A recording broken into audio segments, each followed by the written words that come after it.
Assalamualaikum warahmatullahi wabarakatuh. Kembali lagi bersama saya, Agus Ambarwari. Pada kesempatan kali ini, saya akan lanjutkan tutorial mengenai piranti lunak pengolah angka. Nah, pada video kali ini, saya akan membahas mengenai alamat absolut. Nah, pada Microsoft Excel, alamat absolut itu digunakan untuk mengunci posisi kolom dan baris.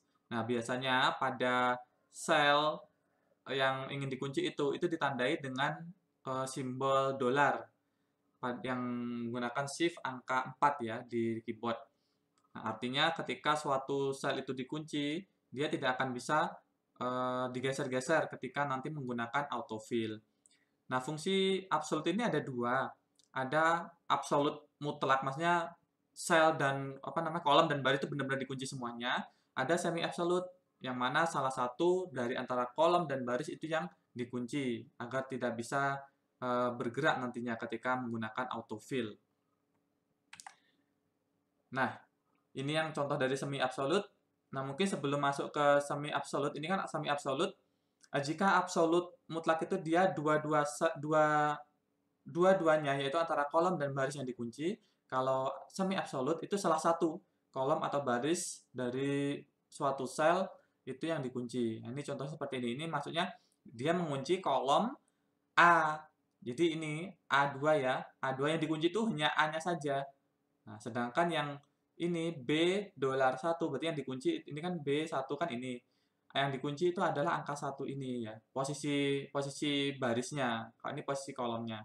Oke, lebih mudahnya akan saya contohkan bagaimana fungsi absolut tersebut. Nah, di sini saya ada contoh daftar penjualan sales. Oke, saya perbesar. Jadi, di sini kan ada produk, kemudian ada harga, dan kemudian di tabel bawahnya itu ada satu kolom namanya sales atau jumlah penjualan produk LaserJet 4L printer. Jadi, ini pada tanggal sekian itu terjual 5 printer. Nah, sedangkan harga printer kan ini. Nah, fungsinya buat apa sih absolut mutlak tuh? Seperti ini. Misalkan ini subtotalnya berapa? Subtotal kan berarti kan jumlah yang terjual dikalikan dengan harga dari produknya. Jadi kan kalau rumusnya kan sini sudah saya tulis sintaksnya. Kan seperti ini sebenarnya kan sama dengan C ini ya. C7 ini C7 dikalikan dengan D4 ya ini D4. Nah, jadinya kan seperti ini. Fungsi absolut itu untuk gunanya untuk apa? Ketika menggunakan fitur autofill, nah seperti ini autofill tuh. Cerat. Ini namanya autofill. Nah, kenapa ini error? Karena D4 itu akan geser ke D5, D6 dan D5 dan D6 karena tidak dikunci. Ini kan sudah benar ya. Tapi ketika saya coba di bawahnya itu sudah beda lah. Ini kok di sini kok jadi D5 padahal pengennya D4 gitu. Itulah fungsi dari absolut. Nah, sehingga pada sel yang atas ini itu harus dikasih dolar sininya. Kalau dikasih dolar di depan, artinya kolom ini dikunci. Nah, sehingga ini dikasihnya dua-duanya. Artinya kolom dan baris itu dikunci. Jadi ketika nanti sel yang D7 itu di autofill, dia posisi D4 itu akan tetap sampai ke bawah ataupun sampai ke baris berikutnya. Nah, seperti ini. Nah, kan perhatikan. Nah, C-nya yang berubah kan ya, tapi D-nya enggak. Nah, oke, ini juga tetap D4. Ini adalah fungsi absolut. Nah, yang kedua yang saya jelaskan adalah semi absolut.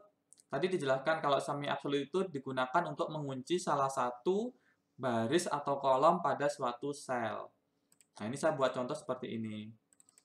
Ini fungsi perkalian. Jadi, misalkan ini ya, B1, ini alamatnya kan B1. B1 kalikan dengan A1. Yang di sini ini artinya 1 kali 1. Kalau di sini artinya berarti 2 kali 1. Di sini 3 kali 1. Nah, makanya kita harus menggunakan semi absolut. Nah, saya ambil contoh saja seperti ini. Dia rumusnya di sini adalah sama dengan dolar. Oh, enggak terlalu terlihat ya. Oke, bentar. Biar warnanya ngejreng, ini saya hilangkan saja. Nah, seperti ini. Kalau tanpa semi absolute ini kan artinya hanya kolom saja dikunci. Saya akan coba contohkan satu persatu. Nah, Ini jika tanpa absolut kan rumusnya kan seperti ini sebenarnya.